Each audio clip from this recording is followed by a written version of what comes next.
For Frances McIntosh, a move from Scotland to the United States was a fresh start for her family. Her husband got a job offer with an oil company in Broussard, and so all five received visas to come to Louisiana. Many life changes happened in the 16 years they've lived in Acadiana.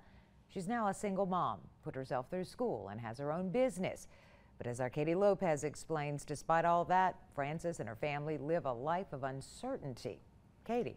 Tracy, becoming a citizen or resident of the U.S. isn't simple, and it takes time, and for some, despite going through all of the proper channels, that dream is never realized or it seems almost out of reach. It's not easy a road as some may think. It's a hard process. There's a lot of hoops to jump through. 16 years ago, the move from Scotland to Broussard was a welcomed one for Frances McIntosh. Came over here, we loved it. The sunshine every day. What's not to love? But things change. She got a divorce, and the temporary visas that she and her children were on were no longer valid. In order to stay in the place that she calls home, Frances had to go to school. When you're in school, you're on an international visa, a student visa, and you can only work on campus for minimum wage for 20 hours a week. So I had to support these children on minimum wage. Frances says as for government assistance, that was not an option. And then they speak about people coming over the border and getting benefits and Social Security. And I can't understand how that can happen, because we're doing it legally.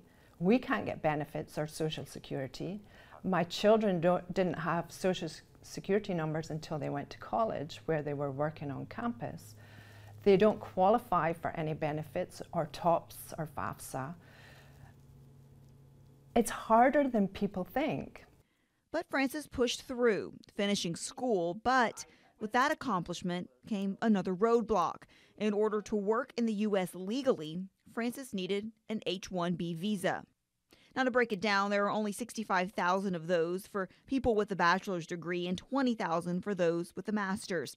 Over 200,000 applications go in each year. It becomes a lottery. So you have to decide, are you willing to take the chance to go into the lottery and not get a visa and have to leave, or are you going to find another way? Now, Frances did find another way. She went back to school, and in that time raised $100,000 to invest in her business and acquire an E-2 visa. But that visa, also temporary. My visa has expired, but what happens is you get that 2-year extension. But I can't leave the country. If I leave the country, I have to apply for another visa to come back. As hard as Frances is fighting to stay in the U.S., she's fighting equally hard for her children, especially her middle son. Because of an incomplete paperwork, his visa was denied and he had to go back to Scotland. Rather than be illegal, he went back. But his whole life has been here. He's been here since he was 6. So he's in a bit of, he feels overwhelmed. He's now in a place he doesn't know, his future uncertain. It's hard because you want the best for your children, you want to be there for them. Even if she is thousands of miles from her son, Frances says she will continue being there for him until the day they can all be together again. So yeah, the process, I mean, it's a hard process, and I think a lot of people don't understand. It's really hard to explain it in 3 minutes. Right. So there's so much more that goes into it, but it does show that there are some people out there that are doing it the legal way. It just takes time. 20 hours a week at minimum wage. 3 kids, single mom. And she did it, you know, she made it work. Unbelievable. And that's just, there's so many questions I have.